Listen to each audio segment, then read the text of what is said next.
Are Mounted Yeomen yay or nay in Tides of Torment?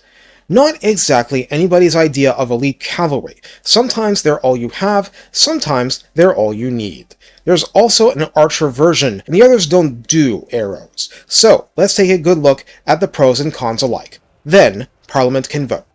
Recruited for 400 gold and 100 upkeep, shockingly low figures. On Ultra you get 60 entities with 5,520 health spread between them for 92 each. Armor is 30, but when their shields block 35% of small arms missile fire, that damage is negated, every bit as much as it would be on a unit of Grail Knights. So they're designed to withstand charging into archer and gun lines for a critical few seconds, and not beyond that. Leadership is a mere 50. Speed of 92 normally, charge speed 110. These are high-end figures that outpace the regular cavalry, mostly for general traversal, so they're better at hitting back lines in terms of speed, short of Pegasus Knights. But Pegasus Knights can't hide in forests. Melee attack 26 and attack interval 5 seconds are the low numbers we have come to expect from light cavalry, no splash damage. Melee defense 26, weapon strength 28, split base 21, and armor piercing 7 are also exactly what we'd expect, but there are cases where an Empire general wishes he had simple light melee cavalry like this and not pistoliers. Charge bonus of 36 and mass 500 are clearly inferior to proper knights. The unit has hide in forest and vanguard deployment. In addition, this counts as a peasant unit and has the peasant's duty for leadership plus 8 when in the presence of knights, however lowly the knights may be in the pecking order. The range is 55 meters. Recruited for 500 gold and 125 upkeep, the archer variant has 60 entities too, but 4,980 health between them, or 9 less per entity.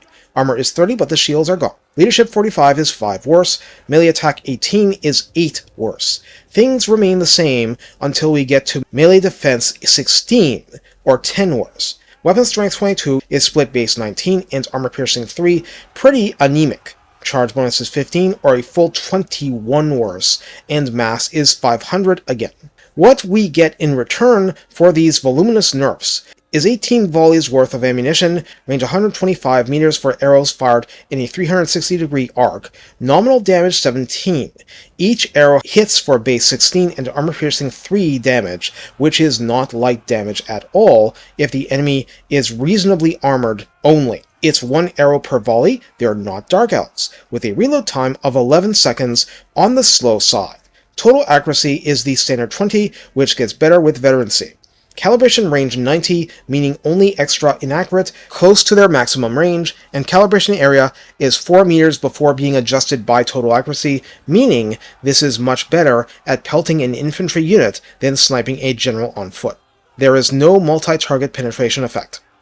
In addition to Vanguard deployment, this is a far-well moving unit, a key feature without which this unit would not be worth 500 gold. To this we compare the Wardens of Montfort, the Regiment of Renown. Recruited 750 gold, 188 upkeep, at rank 9, the leadership is 55 or 10 better, melee attack 24, melee defense 26 or 6 better each, charge bonus 25 is 10 better, meaning it's better at cheeky rear charges in a pinch.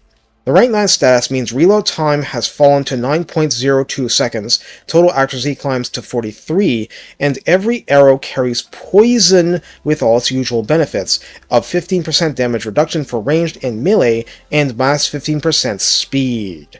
Pox arrows on the hoof is a one-shot thing in this faction, treasure it. For redline skills, it's split. Glorfiniel's progeny is used for the melee yeoman, maxing out at weapon strength plus 12% and charge bonus plus 12 flat. Flat bonuses mean proportionately more when the original figure is low, and 36 to 48 is a full 33% better than you started with. Peasant proficiency at 3 pips gives plus 20% ammunition and 8% reload time reduction to the archers, making them go through the extra ammo faster, which is good for you, not so good for the enemy. For rank 7 hardcore survivor melee versions, Protectors of the Realm provides armor plus 12, melee defense plus 5, and charge bonus plus 12 flat again. Armor 42 and charge bonus 60, they've earned it. Guided by the Lady would give the archers range plus 10%, missile strength plus 12%, and reload time reduction another 10%, making them hit harder, further and faster. That's amazing. In the tech tree, these not being knights, we need to revisit things from the ground up. Longer Spears provides the melee version melee attack plus 5 and weapon strength plus 10%, nothing wrong here. Professional Fletchers provides ammunition plus 15%, range plus 5%, and missile strength plus 10%. We'll take it. So how do we use the Mounted Yeomen?